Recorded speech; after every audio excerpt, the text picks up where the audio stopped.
Welcome to the Rock Fight, where we speak our truth, slay sacred cows, and sometimes agree to disagree. This is an outdoor podcast that aims for the head. I'm Colin, and today I want to give you my sort of instant reaction to what I observed attending this week's Grassroots Outdoor Alliance trade show in Reno, and then we'll wrap things up with a Gear and Beer teaser to get you all fired up to head over to our new Gear and Beer podcast feed and follow and listen over there. But first, have you followed and rated The Rock Fight? Please do so wherever you're listening to help our show grow. And Apple Podcast listeners, written reviews are like gold to us. So please leave us a written review and then email us at myrockfight@gmail.com so that we can send you a Rock Fight or a Gear and Beer sticker. And lastly, head to rockfight.co to join our mailing list and get our awesome weekly newsletter, News from the Front, that comes out every Sunday.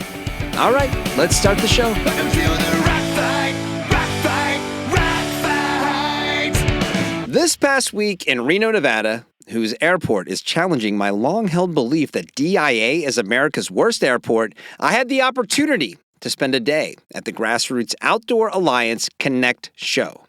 Grassroots, or GOA, is a coalition of independently owned outdoor specialty retailers that are scattered all across the U.S.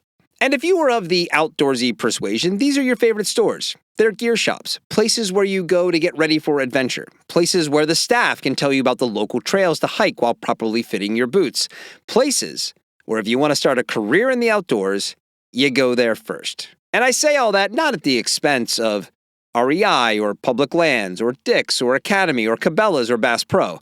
In the outdoor retail landscape, there's a healthy balance, and we need to have both the legit little guys and the infrastructure that the chains provide. But that doesn't mean you want to kill time at any of the big guys. For me, the defining feature of the types of stores you'll find as a member of the GOA is that they're the hubs of our community, places you want to hang out in even if you have nothing to buy.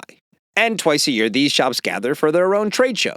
For many, the Connect show is a thing of myth and of legend. When I was a sales manager at Outdoor Brands, I was able to, just one time, bring my line to their Discovery Marketplace, which is held during the big show, to show off my brand and products. But until this week, I had actually never set foot inside of Connect. And that's by design because it's invite only. A lot of outdoor events and shows are the equivalent of a Wednesday night adult softball team. Show up, hang out, have some beers, maybe talk some shop, and head home. Connect is peak era Bill Belichick do-your-job Patriots. There is purpose and organization and a North Star to the event that makes it stand apart against anything I've experienced before. And that doesn't make it not fun. There is plenty of the outdoor trade show experience that we all look forward to. But as we live inside of the spaghetti at the wall, see what sticks era of outdoor events, there's a lot to be learned from GOA Connect. And these shows are definitely the topic of the day. We've all been talking about the new Switchback Spring Show, which is also advertising here on the Rock Fight. The Outside Festival was a big topic a few weeks back, and I'm off to Outdoor Retailer next week. So a full state of the show episode is coming. But for today, I'm going to run through my top 4 observations coming out of GOA Connect. The first of which is that for all of its differences, Connect was a throwback for this industry old-timer. If you took OR at its zenith, limited booth size, and stripped away all the media, PR, athletes, nonprofits, and swag hounds, you'd have Connect. When I walked into the trade show hall, I immediately ran into people I hadn't seen since 2018. All the brands that everyone complains are missing from the other shows, they're all here. Every relevant outdoor brand was in the building. And they had the aforementioned Discovery Marketplace for one night to give up-and-comers exposure to their retail membership base. But that's where the similarities end, because the biggest difference about Connect is the most important. This is a working show where the GOA schedules your meetings and you move from appointment to appointment over the course of the day. That makes the show quiet, efficient, and with real purpose. There is no debate about whether the show is worth it or not, because business gets done. Which leads me to my second point, and that is that big shows tend to peter out before they end. There are plenty of us that remember day 4 at OR just killing time before we could finally start dismantling the booth.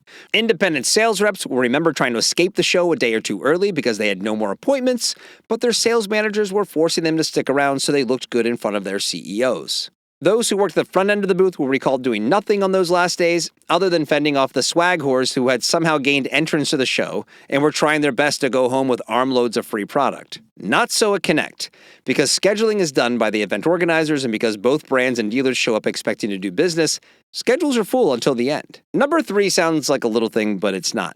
They fed us. Because attendance is limited, GOA can serve lunch, snacks, and drinks throughout the day.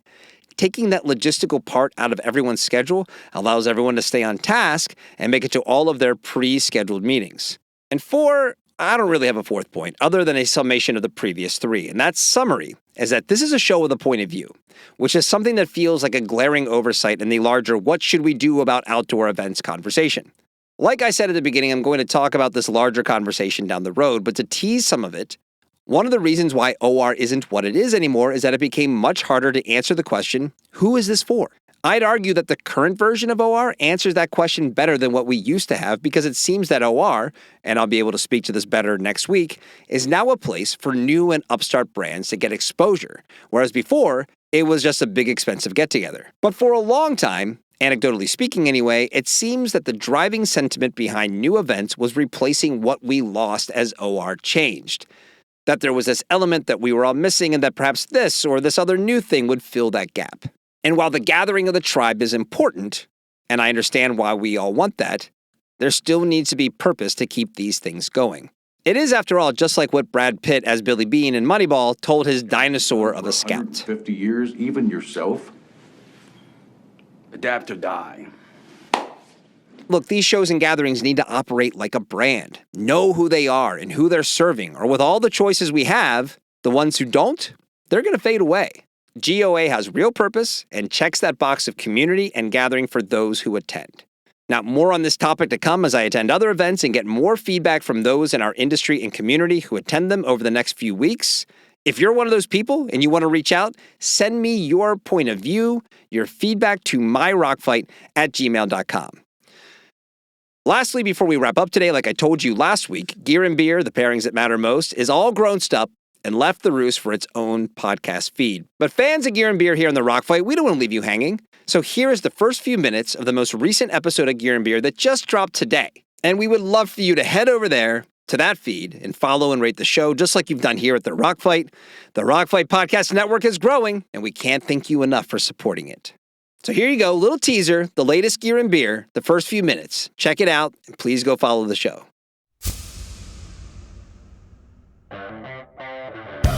Welcome to Gear and Beer, the podcast for gearheads, beer buffs, and all adventurers with discerning taste. I'm Colin True. I spent over 20 years working for brands and makers in the outdoor industry. And I'm Justin Hausman, a journalist, professional gear reviewer, senior editor at Adventure Journal, and also a certified beer expert with a question for you, Colin. Okay. What about gear buffs and beer heads? I mean, we're for gearheads and beer buffs, but I feel like there's probably gear buffs and there's probably beer heads. Yeah, absolutely. I think we're those their things are podcast, completely too. interchangeable. That's Yeah. a different podcast show. That's like the Bizarro Gear and Beer. That's you're that's right. beer and gear. Sorry. Beer, oh, you're right. You know, I make that mistake all the time. Today we will first be reviewing a piece of gear the best way we know how. We don't talk about stack height, geometry, or width underfoot. Never, ever. We've never once talked about those things. That joke played itself out. We talk about gear the way you talk with your friends about gear. It's about the experience, our likes and our dislikes. And then for everybody, we take that piece of gear, we pair it with the perfect post-activity beverage because Big Justin glass of milk. is a Cicerone, and he can recommend the kind of milk that you should have with your gear. Yes. Cold. No, he's a certified beer expert. Still It's are, true. right? Yeah, Didn't still. expire. Okay, good. Yep. Nope. You can look Never it up. expires. It's a real thing. The bottom line is this is where you'll get the pairings that matter most. Gear and beer. And Justin, what gear and what beer are we reviewing today? Topo Athletic Pursuit 2. Colin, that's on you because I don't have those. I'm grabbing the hold of the cart today, and I'm reviewing some shoes. Pair of trail runners? Or They are trail just runners, hikers? Okay. You can use them for either other ones. You know, it's fine. Wait, what did you just say? You can use it for either one. Hiking, okay. trail running, whatever. Can you? It works. Okay, all right. And then beer-wise, I gave you a little assignment, didn't I? A little homework. You did. I sent you out to find I wanted you to get a wheat beer, and I wanted you to find one that had a little fruitiness to it, a little Rudy Tooty, fresh and fruitiness to it, because I just felt like it's getting hot. I don't know about where you live, folks, but where I live, it's getting pretty hot, and so wheat beers to me are the most refreshing kind of beer you can have. You know what's nice? All last week, I was enjoying some Hefeweizens for the most part last week, and I bought some like pink lemonade that I refused to let my daughters drink because it's so sugary. That's really just an excuse for me to buy it for myself. And I was like I was making little rattlers with wheat beer. Just have a little, some wheat beer, pour a little lemonade in it. It's just, God, there's really nothing more refreshing than that.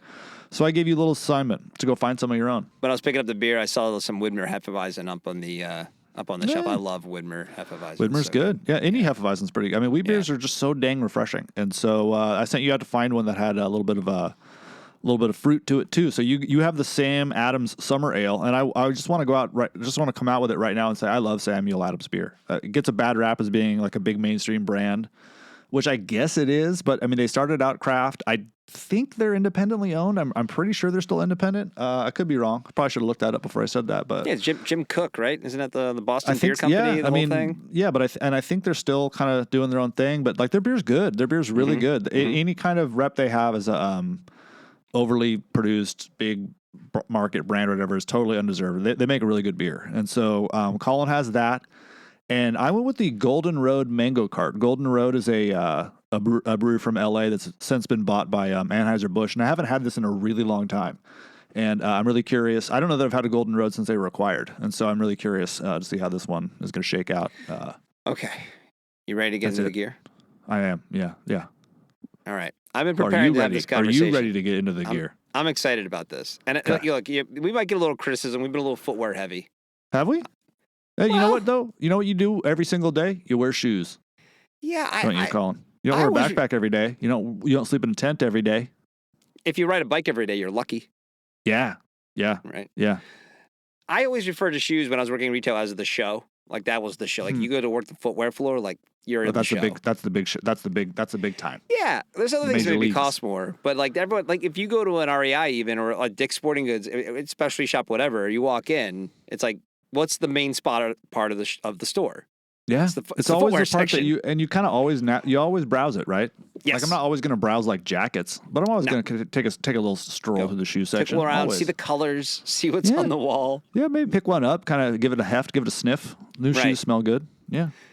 All right, that's all you get for Gear and Beer, and you should listen to the rest of that episode by checking out the Gear and Beer podcast feed by clicking the link in the show notes. That's the show for today. Be sure to reach back out with your comments on GOA Connect or any other outdoor event by sending an email to myrockfight@gmail.com. The Rock Fight is a production of Rock Fight LLC. I'm Colin True. Thanks for listening. And here to take us out is Krista Makes with the Rock Fight fight song. We'll see you next time, Rock Fighters. Rock fight.